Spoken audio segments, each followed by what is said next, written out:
Hey friends, once again, hello. Part 2 of the Beatles American Singles Collection. What few I have left. Some may be duplicates. You may recognize some of these from the other video. If that's the truth, I apologize. I tried to go through these before that and see if any duplicates were in there. I think there were. I believe there were.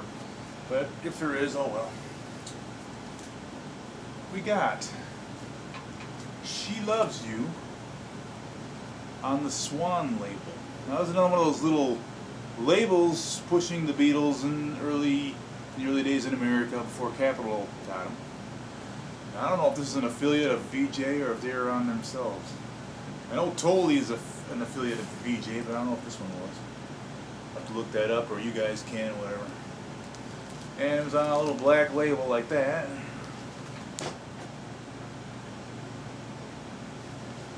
And this is She Loves You, backed by I'll Get You in the End.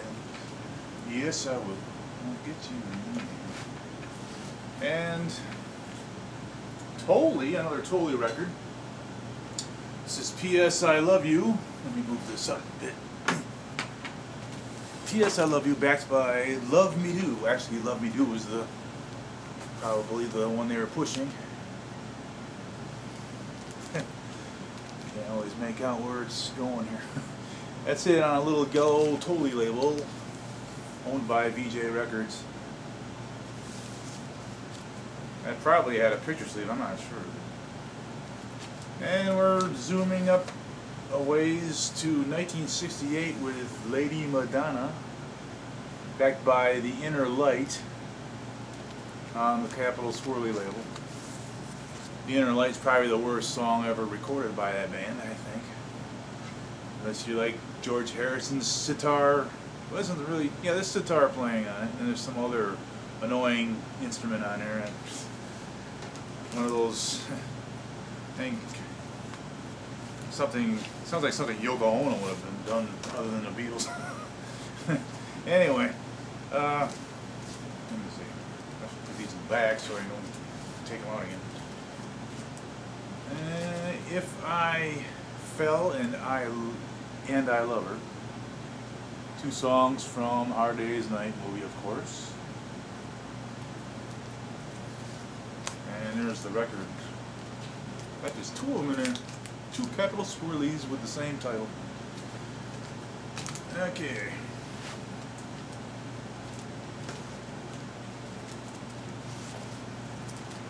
And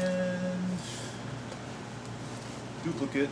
And I Feel Fine and She's a Woman from the Beatles 65 American album. And then I don't think it was on I Feel Fine and She's a Woman wasn't on an album in England. It was just on an album here in USA. Both of these.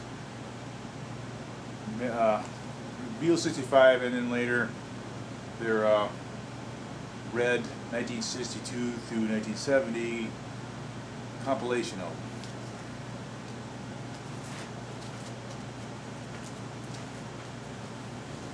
And I showed you I Am the Walrus, Hello Goodbye. I got a duplicate.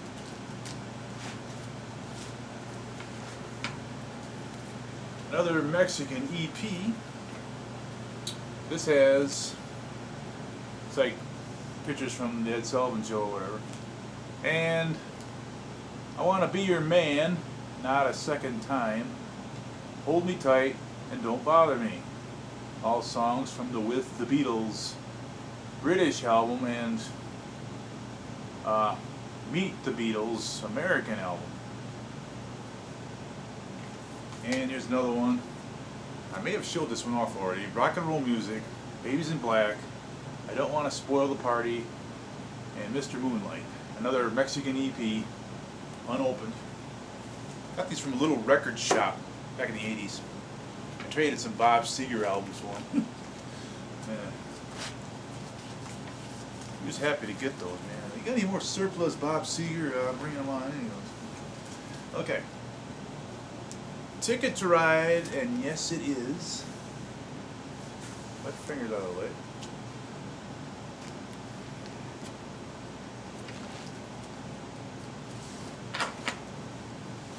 little single. I don't know when this was put out. Probably the 80s. Yeah. It's got the purple Capitol label. And it's Sgt. Pepper's Lonely Hearts Club Band. They must have tried to put it out as a single after all those years. And the flip side is A Day in the Life. Kind of an unusual little item here. Might have a date on there. Let's see when was that put out. I can't see anymore. This print's too small. Probably looks like the 80s. I think. Oh, let me think. Yeah, probably the 80s when that purple label was late 70s or something. I may have showed this already. I don't know. We Can Work It Out and Day Tripper.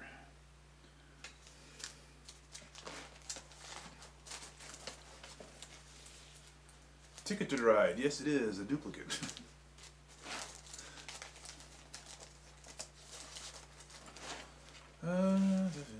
I'll Cry Instead, and I'm Happy Just to Dance with You.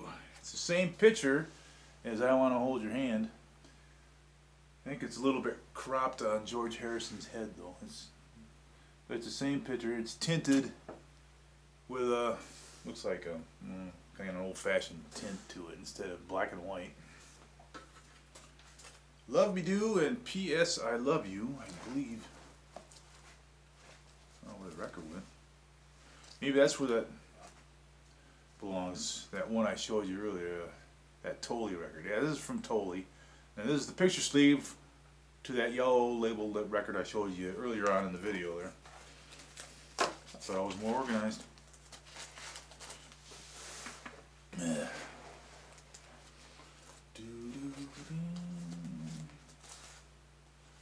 think I showed you I don't want to spoil the party in 8 days a week. Well, that's a different picture on both sides.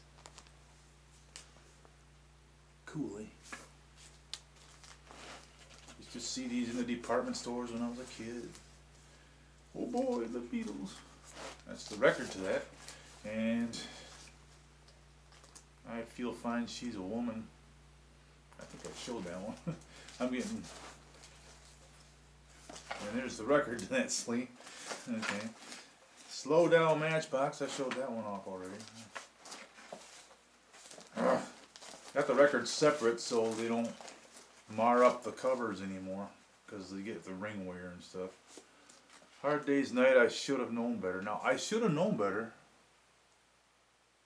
No, that's right. I'm thinking... Yeah. I was wrong. Never mind. I should have known better. Another duplicate. I'm going to edit this tape because of the duplicates. Ballad of John and Yoko. Backed by Old Brown Shoe. Now this is one of those records. This song, Paul and John are the only ones that are on it. And the other two, I don't know where they were, but they weren't on it. And Paul played drums and guitar and vocals, and John did whatever he did. Well, he did the lead vocals and guitar playing, and whoever did the piano, I don't know. I'd have to look that up in Mark Lewison's book. But I know that they are the only ones that were on this record, and the other two, Ringo and George, weren't. Another ballad, John and Yoko. Beatles, We Can Work It Out, Day Tripper. It's a duplicate. Strawberry Fields Forever, Penny Lane. Here we go. The first single of the psychedelic era for them, and it was recorded before Sgt. Pepper, but it began the experimental era for them. And Penny Lane was a totally different type of song than Strawberry Fields. And Strawberry Fields was actually an edit of two different versions of the song. One was a fast version, one was a slow version, and George Martin joined the two together somehow, forming one version. And it's kind of interesting to know. Only he could hear the join, he says. It sticks out like a sore thumb for him. But I think John Lennon's voice does kind of slow down during the middle of the record, kind of like, you know, gets a little slower, so that might be where it, you know. And then this is that little so-called Paul is dead message on the end of it goes, sounds like I buried Paul. Well, actually the words were cranberry sauce, and the fact that the tape was slowed down slightly made it sound like I buried Paul. Because I've heard other versions of it that weren't slowed down, and that's exactly what it sounds like. Cranberry sauce. Cranberry sauce. And they did say that on radio shows and stuff, that it was cranberry sauce. Anyway, I think that's it for a Beatles special here. The Dave Clark 5. How'd they get in there? Let's see. All Night Long and Try Too Hard. I have a Dave Clark 5 special. I guess they came to America first, but they weren't as successful, and then the Beatles came and just opened all the doors. Anyway, that's my Beatles Singles special. I know there's some out there I probably don't have yet. I'll have to get out on eBay and look around or wherever. Something Come Together. I don't have that one. That was an Apple record.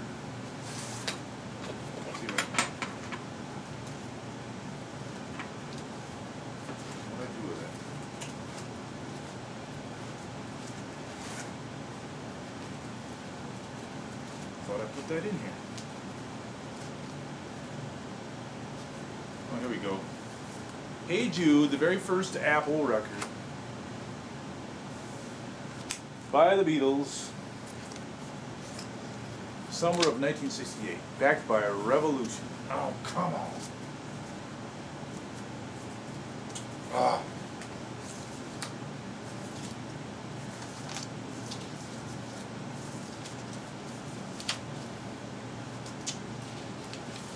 Edit time. There.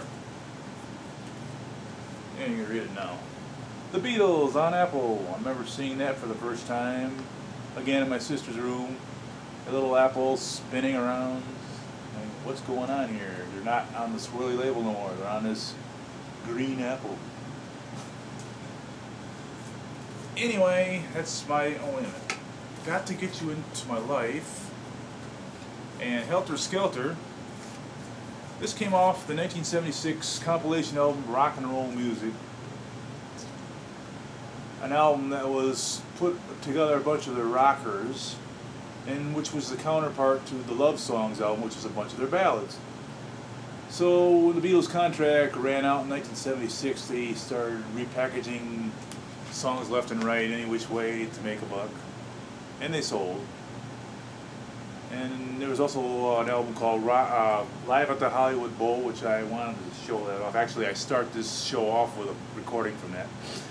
And then there's Live at the Star Club 1962, which was taken off some rookie tapes from 1962, from back in their Hamburg days. Kind of an interesting little album. I have to go through my albums again and get those out there too and show them off. I didn't get them all on there the first time. But that does it for my singles for now until I get some more. And that does it for this edition of Retro Heaven's Beatles Special.